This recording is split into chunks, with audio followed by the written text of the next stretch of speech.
The last 2 years were extremely stressful for healthcare workers. But some Minnesota nurses say that the problems existed long before the pandemic. The Minnesota Nurses Association says 748 nurses left a union nursing job in the last 2 years and did not take a new one. Kate Raddatz shares why and what nurses say needs to change. At a roundtable discussion at the Minnesota State Capitol, nurses talked about the challenges they have faced in the profession and, for many, why they decided to walk away.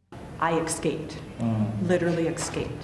Amy Forkner worked as a nurse for 30 years, but retired early in December. She said shifts were chaotic. Pulling into that parking lot with a pit in your stomach, you're sick to your stomach, crying all the way home. The report released from the Minnesota Nurses Association showed the top reasons MNA nurses left their jobs in the last 2 years came down to poor management and staffing. Staffing and retention was an issue long before the pandemic started.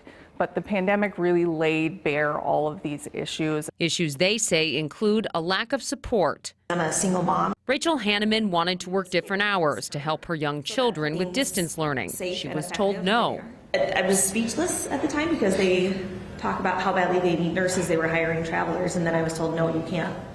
We're not going to make that happen for you. MNA is advocating for the Keeping Nurses at the Bedside Act. It would create local committees of management and nurses to help set staffing levels together. It would also grant funds for mental health support and loan forgiveness. If you don't stand with them, then you're kind of complicit in the poorer patient outcomes that could happen if you don't help us like that.